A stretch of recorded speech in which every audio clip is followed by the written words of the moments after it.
Hi guys! Welcome back. Ngayon, sisilipin naman natin si Pera Yubag kung maganda ba siya utangan guys.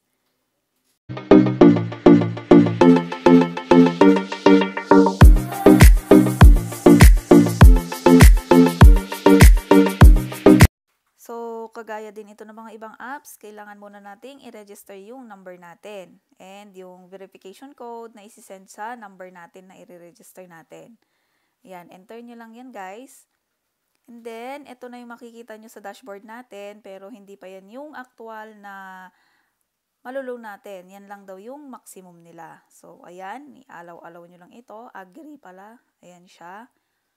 Ayan, para sa access ng mga contact message, ganun guys. Pero ingat-ingat pa din. Then, ito naman yung mga recommended ID type, yung mga primary IDs pa din. Ayan, and then, ito na yung EKYC guys, yung Know Your Customer. So, mag-upload kayo dito ng IDs nyo. Ito yung i-upload nyo na ID. And then, selfie nyo guys. Ayan, ganyan. And then, next nyo lang para makapag-proceed na. Ayan. And then, dito sa identity information, kailangan lahat ng mga information dito ma-fill upan nyo. Mga name, sa name, mga ganyan guys. And then, dito sa work information, kung gaano tayo katagal, anong trabaho natin, at kung kailan ang sahod natin, tsaka address ng company. And then, emergency contact, ang kailangan nila dito ay 5. Kung maglalagay man kayo ng mga contact information guys, make sure na alam naman ang inilalagay nyo para hindi sila mabigla kung sakali. Tapos, ito sa withdrawal information, maglalagay kayo dito, pipili kayo dito kung bangko or e-wallet. So, sa bangko, lahat yata ng bangko meron sila dito. Ayan, mga primary bank natin.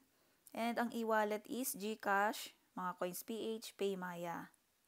So, ito na yon yung loan confirmation guys, yung na-approve na loan sa akin. Loan amount is 1,500. Ang net proceeds mo is 930. Ang service fee niya is 570. So, ang interest daw is 0% and mga other fees is 0% din. At 7 days ito and ang first installment mo ay 1,485. So, yung 15 pesos na natira, babayaran mo sa ika-121 days. Pero, useless na lang din yun kasi bayad mo naman na siya ng first installment pa lang, 'di ba? Maganda sana kung yung installment niya is kalahati, hindi yung first installment mo ay buo na agad. 'Di ba?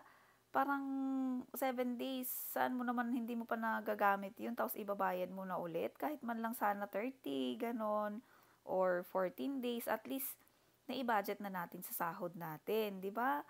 Tsaka kapag mga ganitong apps, guys, habang lumalaki yung loan amount mo, lumalaki din yung interest. Feeling ko, bait lang nila yung walang interest kasi unang loan mo pa lang. Pero sa second loan, sure ako malaki na yung interest niyan. Ayan guys, kung sino na nakatry, comment lang sa baba. Baka may mga hindi ko pa nakita sa app. At kapag maglo-loan kayo dito, kailangan yung pag-isipan muna bago mag-loan para sa